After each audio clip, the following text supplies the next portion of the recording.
da prelistamo šta ima danas najzanimljivije na portalima.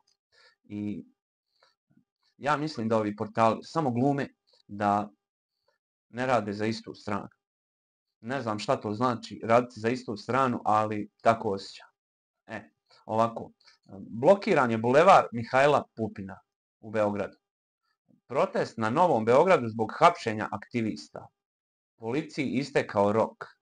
Pozovite što više ljudi da nam se pridruži. Ovo piše portal Nova RS. Ali ja ne znam kakvi su aktivisti hapšeni danas. I znam da to nema ništa sa studentima. A vidio sam da tu je bilo i neko gurkanja i svašta. Ono što je se prije 2 dana dešavalo u Skupštini, sad se dešava na ulici. Samo što su doveli neku privatnu firmu kao obezbeđenje. Pazite sad ovaj apsurd. Ta firma pripada nekom rukometašu koji ovamo u Bosni ima, njegov rođak vodi stranku koja je protiv Dodika, a on tamo je zajedno sa Vučićem. Nije mi ovo jasno. Eto. Ali onaj rukometaš što je hapšen u Banja Luci pred izbore da je kupovao glasove, onaj rukometaš što je u Crnoj Gori hapšen da je kupovao glasove. I on radi tamo uz vlast. Njihov je skup valjda čuvo ili tako nešto. Ali Dodik je tamo sa tom vlašću dobar, a ovamo čuva obezbeđenje vlasti firma čovjeka koji u Bosni nije dobar sa Dodikom. Jer on te glasove, valjda što je došao da kupi, to su bili protiv Dodika. Ne znam, tako politika umara da, eto, ali također vidim da portal Nova RS piše usijanje u BiH, traži se Dodikovo hapšenje, kažu da će pobeći u Srbiju žandarmerija u Banja Luci. Naslov sa portala Nova RS. Kako Dodikovo hapšenje, pa prije nekoliko dana mu je bilo suđenje i nije mogao bolju presudu. Da je sam sebi sudio, ne bi mogao bolju, jer ništa se nije promijenilo. A on proglašen krivim. I nemojte da vas zbunjuju. Dodiku nije zabranjeno da se bavi politikom, već samo da narednih 6 godina obavlja funkciju predsjednika Republike Srpske. Može biti premijer, može biti predsjednik vlade, može biti predsjednik skupštine. Sve ostale funkcije može da obavlja. Juče sam vidio kako je Jelena Karleuša dala izjavu da to što ona jasno iznosi svoje stavove i živimo na Balkanu gdje je nemoguće da se oko svega ne vrti politika. Ali nije meni jasno, jel Karleuša ima neku školu za politiku ili šta. Ali vidim da i danas o njoj pišu. I to baš pišu o Karleuši portalu. I jedni i drugi. Portal Nova RS piše Jelena Karleuša plakala u zagrljaju Sašine ćerke. Nisu se odvajale minutama. A vidio sam da i Informer također piše o Karleuši. I nikad mi ovo neće biti jasno. Razmišljam da ponovo počnemo ovako da komentarišemo one teme iz realitija samo da bi primako ljudima koji ne prate reality da shvate ono što sam ja shvatio dok sam pratio tu temu. Eto. Ali ne može, kod nas je ljudi koji ne prate reality ne žele da čuju o tome ni riječ. A ovi koji prate, njima je to sve normalno. I njih ne može iznenaditi bilo šta da se desi i u realitiju, ali i inače, van realitija.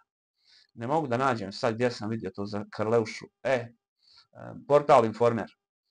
Galantno. Karleuša počastila ženu koja prosi na groblju.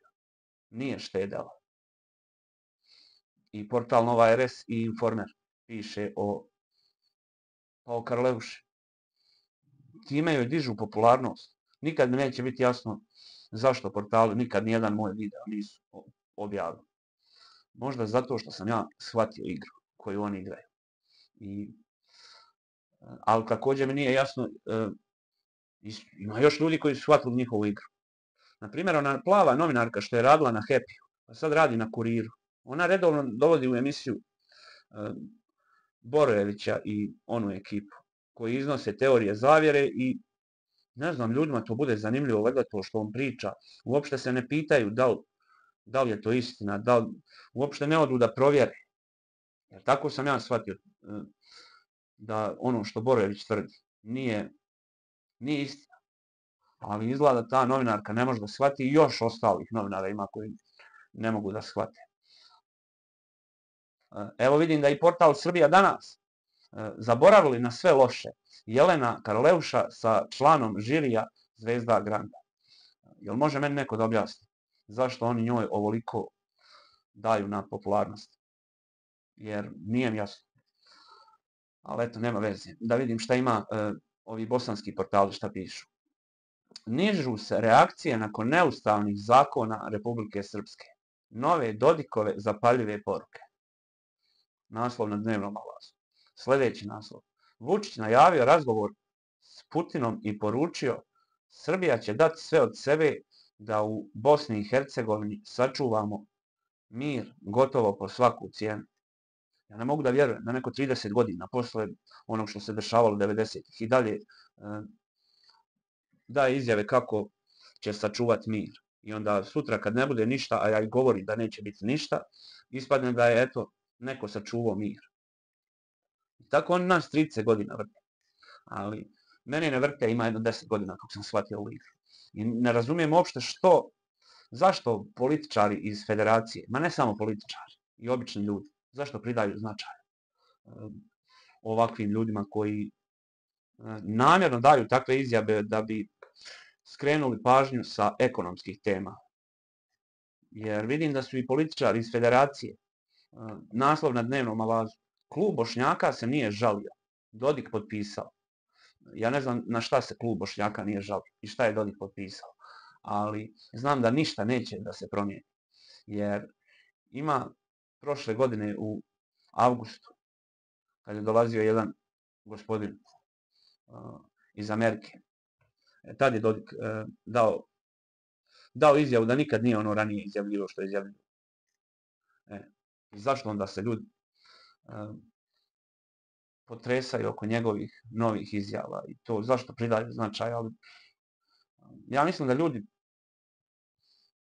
ljudima odgovara da komentarišu to jer siromaštvo je, sve je skupo, ali jedino nije skupo komentarisati šta ovi prebogati ljudi izjavljuju i problem je i ovo što ljudi zaborave. Sad ovo što sam rekao. Prije prošle godine u avgustu, kad je bio jedan gospodin, jel sjećate kako je gospodin Dodik negirao sve svoje ono što je ranije govorio. Ne znam, trebate izvježbati da ne pridajete značaj nebitnim stvarima i da se što više zabavljate i što više ove ljude ignorišete. Što to prije naučite, više ćete uživati u životu.